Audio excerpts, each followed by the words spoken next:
நட்சத்திர கனவுகள் அத்தியாயம் 40. தன் வேலைகளை எவ்வளவு சீக்கிரம் முடிக்க முடியுமோ முடித்துவிட்டு ஊருக்கு திரும்பியிருந்தான் யோகமித்ரன்.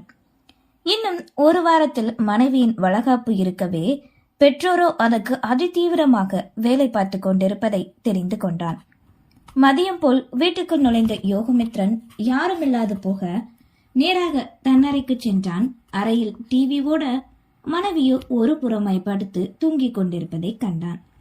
அமைதியாக அவளை அமர்த்திவிட்டு அருகில் வந்து அமர்ந்தவனோ நீண்ட நாட்களுக்கு பின் கண்டவளை தன் நெஞ்சுக்குள் புதைத்துக் கொண்டு மென்மையாய் வருடிவிட்டான்.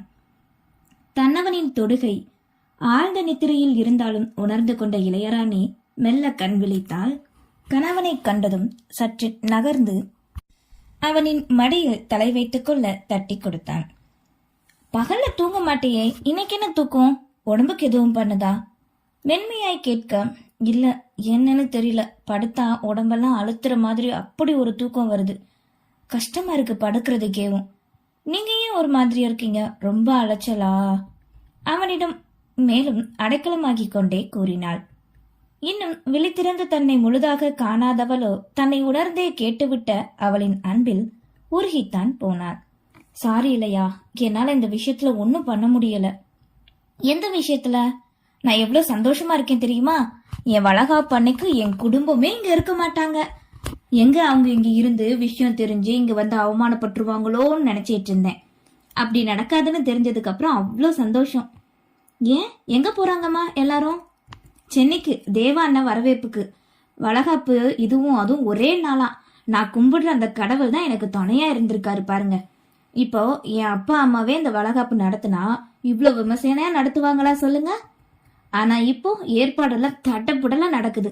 எனக்குன்னு தனியா என்ன மட்டுமே கவனிச்சுக்க இந்த வீட்டுல வேலைக்காரங்க வச்சிருக்காங்க.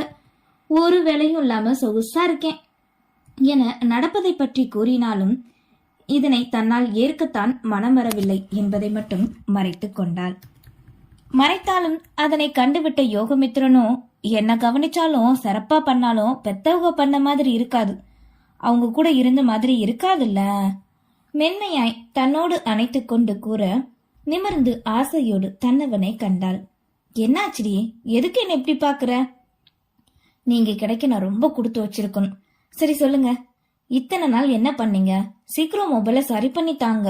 அப்புறம் கூற வந்தவளோ அறையின் வாசலை காண மூடி இருப்பது தெரிந்தது. என்ன சொல்லு? எல்லாருமே இந்த வீட்டுல லூசுதான் போல. யாராவது பழி வாங்கணும் வேதனைப்படுத்தணும் இப்படி பண்ணுவாங்களா சொல்லுங்க? ஐயோ ஐயோ! சிரிப்போடு உரைக்கவே தன் பிரிவின் வேதனையை காட்டுவது போல் இழுத்து அணைத்து முத்தமலை பொழிய சுகமாய் நனைந்து தன்னை மறைந்தாள்.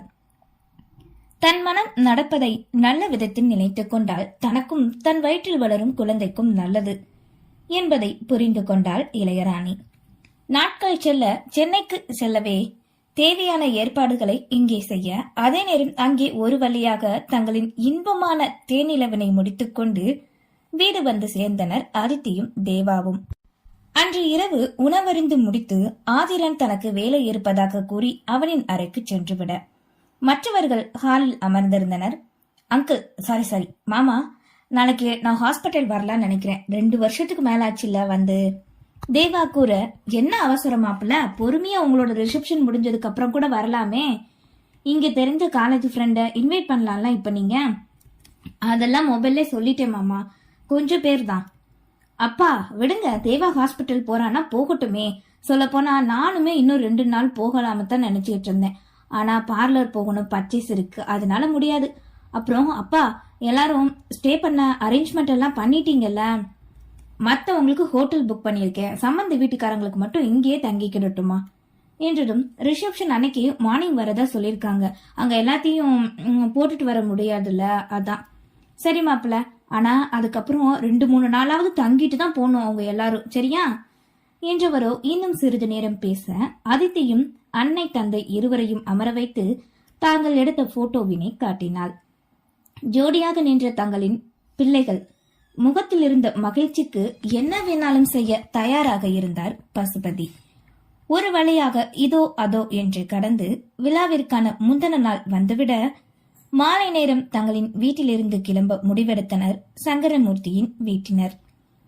யாழ்மதியின் தந்தை தங்கபாண்டியோ, நீங்க எல்லாரும் போயிட்டு வாங்க, ஒரு ஆள் இங்க இருந்தா தானே எல்லாத்தையும் பாத்துக்க முடியும், நான் இங்க இருக்கேன், அதுவும் இல்லாம நாத்து நடவுற நேரம்ல இது என்றதும் மற்றவர்கள் சரி என்று ஒத்துக்கொண்டனர்.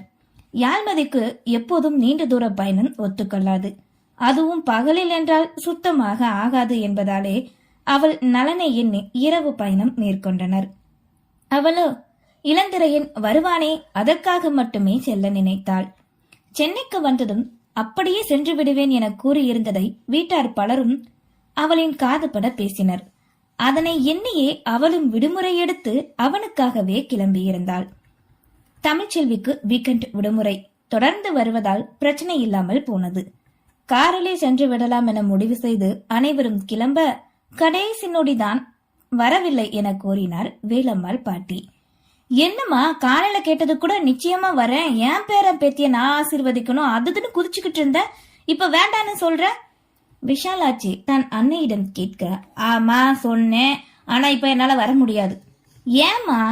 அது அது எனக்கு வயசாயிருச்சு, அவ்வளவு தூரம் வர முடியாது. அதுவும் இல்லாம இம்பூட்டு பெரிய வீட்டை ஆளுகளை நம்பி எப்படி விட்டுட்டு போக முடியும்? நான் என்ன பண்ண போறேன், நீங்க பத்திரமா போயிட்டு வாங்க. சரி விடு விஷாலாட்சி, பெரியவங்களை தொந்தரவு பண்ண வேண்டாம். அத்தை, நீங்க பத்திரமா பாத்திருங்க, நாங்க 2 நாள்ல வந்துருவோம். வாங்க, நல்ல நேரம் ஆரம்பிச்சிச்சுல, கிளம்பிடலாம். அம்மாடி மதி, உன் அம்மாவை ரெடியா இருக்க சொல்லு என கூறி தன் வீட்டாரினை அழைத்து கொண்டு வெளியேற வாசல் வரை வந்து வழி அனுப்பி வைத்தார் வேலம்மாள் பாட்டி.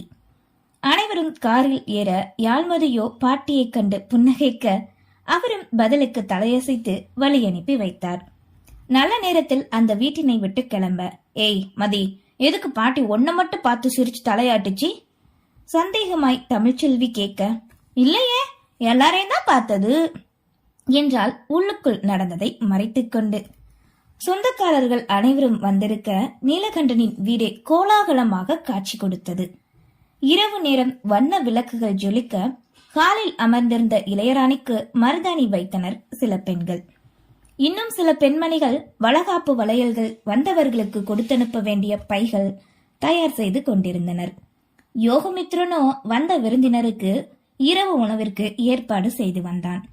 ருத்ராவினை நீலகண்டன் அழைத்திருக்க அவளோ முடியாது, வரமாட்டேன் என மறுத்துவிட்டாள். இளந்திரையனும் யாழ்மதியும் பிரிந்துதான் இருக்கிறார்கள் என்பதே அவளின் பழிவாங்கும் செயலுக்கு கிடைத்த முதல் வெற்றி. ரேடியோ ஒளிர களை கட்டிய அந்த வீடு ஊருக்கே தாங்கள் யார், எத்தனை வசதி படைத்தவர்கள் என்பதை காட்டுவது போல் இருந்தது. ஒரு வழியாக அந்த இரவு முடிந்து மறுநாள் விடிந்துவிட வளகாப்பிற்கான சேர்கள் கொண்டு வந்து முன்னே வைத்து வளையல் தட்டு தயாரித்து வைத்தனர். சீமந்த உணவு வகைகள் மணக்க மணக்க தயாராக வந்தவர்களை வரவேற்றி கொண்டிருந்தார் நீலகண்டன். உள்ளே வந்தவர்களோ இன்னும் இளையராணியின் வீட்டிலிருந்து யாரும் வராது போக என்னவென்று விசாரித்தனர். வந்துருவாக என உண்மை அறியாது நீலகண்டன் கூறி வைக்க, அதற்கு மாறாய் இளையராணி, என் அண்ணனுக்கு சென்னையில வரவேற்பு வச்சிருக்காங்க, அதுக்கு நேத்தே கிளம்பி போயிட்டாங்க என மனம் நிறைந்து சந்தோஷமாக கூறினாள். அவள் மனதிற்குள் நினைத்தது போன்றே விஷயம் அறிந்த நீலகண்டனுக்கு செய்த அனைத்து ஏற்பாடும் வீணாகி போய்விட்டதே. மூக்கறுபட்ட உணர்வு. இருந்தும் விடுவாரா என்ன? வந்தவர்களிடம் சம்மந்தி வீட்டாரினை பற்றி புகார் கூற ஆரம்பித்தார். எப்படியாவது அவர்களின் மானத்தை வாங்கலாம் என்ற எண்ணம். அனைவரும் வந்துவிட, டே வாடா, வந்து மருமக பக்கத்துல நீயும் உட்காரு, நல்ல நேரம் வந்துருச்சு, ஆரம்பிக்கலாம் வள்ளியம்மாள் கூற அவனும் வந்து மனைவியின் அருகே அமர்ந்து கொண்டான்.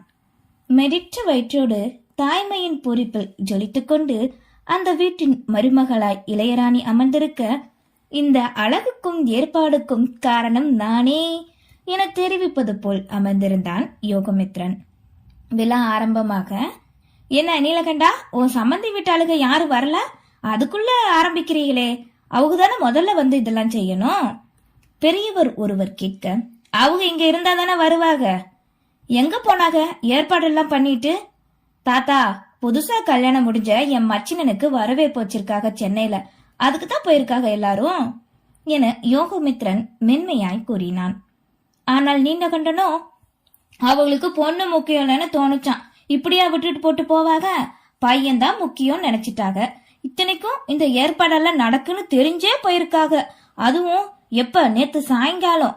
அப்ப பொண்ணு எக்கூட கிட்ட போகட்டும், கட்டி கொடுத்தாச்சு, நம்ம கடம்பு முடிஞ்சதுன்னு நினைச்சிட்டாங்க. இப்படியும் ஒரு ஆளுக நான் இதுக்கு முன்னாடி பார்த்ததே இல்ல. அன்னைக்கு கல்யாணத்தப்ப எனக்கு கொடுத்த வாக்க மறந்துட்டு எங்களையே அவமானப்படுத்திட்டாங்க. இன்னைக்கு பாருங்க இப்படி பண்ணி வச்சிருக்காங்க என்றதும் அவரின் மனைவியோ, ஆமா நீங்க எல்லாரும் என்ன நினைச்சீங்க, இந்த ஏற்பாடெல்லாம் மருமக வீட்டாளுக பண்ணது அதுதான் இல்ல, பிரசவத்துக்கு இவங்க வீட்டுல இருந்து தான் பண்ணணும். ஆனா அவங்க என்ன பண்ணி வச்சிருக்காங்க நீங்களே பாருங்க. பணக்கார வீட்டு டவுனு சம்பந்தம் வந்ததும் எல்லாத்தையும் மறந்துட்டாங்க. அதுக்காக பெத்த பொண்ணையுமா மறப்பாக? அப்படிதான் இங்க நடக்குது.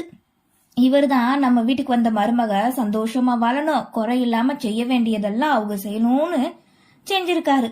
இந்த ஏற்பாடெல்லாம் நாங்க பண்ணதுதான் என தன் குடும்பத்தை பெருமையாக கூறிக்கொண்டு இளையராணியின் வீட்டாரினை அவமானப்படுத்தினர். அதானே இப்படியுமா இருக்காக இந்த ஆளுக. இவங்க எல்லாம் முறை செய்யறது சீர் செய்யறது இதெல்லாம் சரியா நடந்தாதானே குடும்பத்துக்குள்ள மரியாதை. என்னதான் மனஸ்தாபமா பிடிக்கலனாலும் ஒரு ஆளாவது சீறு கொண்டு வந்திருக்க வேண்டாம் என அங்கே இருந்தவர்களும் வசைப்பாடுவது போல் கூறினர். அவர்கள் பேசுவது அனைத்தையும் கேட்டு உள்ளம் கலங்க புகுந்த வீட்டாரின் மீது கொட்டும் கோபத்தில் வெளிப்படுத்த இயலாத நிலையில் அமர்ந்திருந்தாள் இளையராணி.